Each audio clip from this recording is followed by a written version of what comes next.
આજ સવારના 8 વાગ્યાથી હું પ્રવાસની અંદર નીકળ્યો છું। ખેડૂતોને નુકસાની બારામાં હું વાત કરું તો હિપાવડલી ગામની અંદર સવારથી શરૂઆત કરી તો હિપાવડલી ગામમાં ખેડૂતોને ખેતરે જવાના પુલિયાથી લઈને રસ્તાઓથી લઈને સાફ થઈ ગયા। આશરે એક હિપાવડલી ગામની અંદર 1000 વીઘાનું નુકસાન ગણી શકું। ત્યાંથી આગળ વધતા પીપળી ગામ સુધી પહોંચતા વચ્ચે રસ્તામાં બંને ગામને જોડતા પુલની અંદર પુલ પણ તૂટી ગયો અને સાથે સાથે પૂર સંરક્ષણ દિવાલો પણ તૂટી ગઈ। આગળ પીપળી ગામની અંદર ખૂબ જ મોટા વ્યાપક પ્રમાણમાં નુકસાન છે। હિપાવડલી, પીપરડી, ઘોબા, ફીફાદ, મેકડા અને આકોડા આ ગામડાઓ નદી કાંઠાના ગામડાઓ છે ને બીજી 3-4 નદીઓ આમાં જોડાયેલી છે। શેત્રુજીને બારામાં મેં વારંવાર વખતે વિધાનસભામાં પણ રજૂઆતો કરેલી છે ભૂતકાળની અંદર કે આ ગામડાઓ જેથી નષ્ટ થઈ જશે તો એની પાછળ જવાબદાર સરકાર હશે।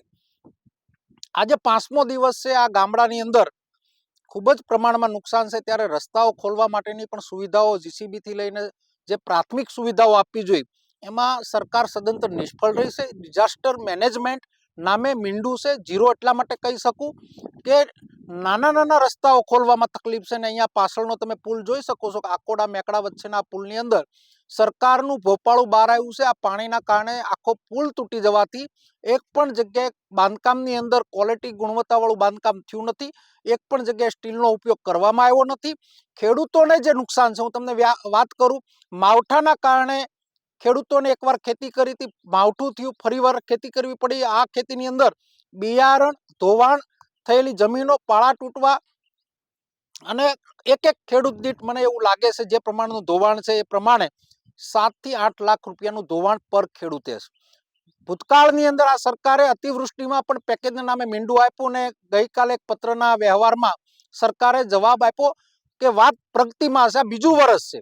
અતિવૃષ્ટિના પેકેજમાં જિલ્લાને બાકાત રાખ્યો, અત્યારની જે સ્થિતિમાં છે એમાં પણ આ ગામડાઓ નષ્ટ થયા છે। ત્યારે એક જ વાત કરું છું કે આ જિલ્લાના ખેડૂતોના દેવા માફ કરે અને ખેડૂતો પ્રત્યેની લાગણી બતાવે। ઉદ્યોગપતિની આ સરકાર ઉદ્યોગમાંથી બહાર આવીને ખેડૂતોને જીવતા રાખવા, ખેડૂતોને જો આગળ ખેતી કરાવવી હોય તો આ ખેડૂતોના દેવા માફ સરકારે કરવા જોઈએ એવી મારી સ્પષ્ટ માગણી છે।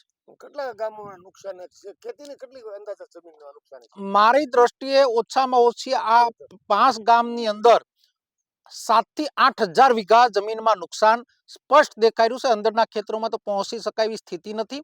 રોડ ઉપરના ખેતરોને અમે જે સ્પષ્ટીકરણ કર્યું અને ખેડૂતોને લઈને જ્યારે અમે ગયા છીએ ત્યારે એની વ્યથા અને એની વેદના સમજવાનો અમે પ્રયત્ન કર્યો છે।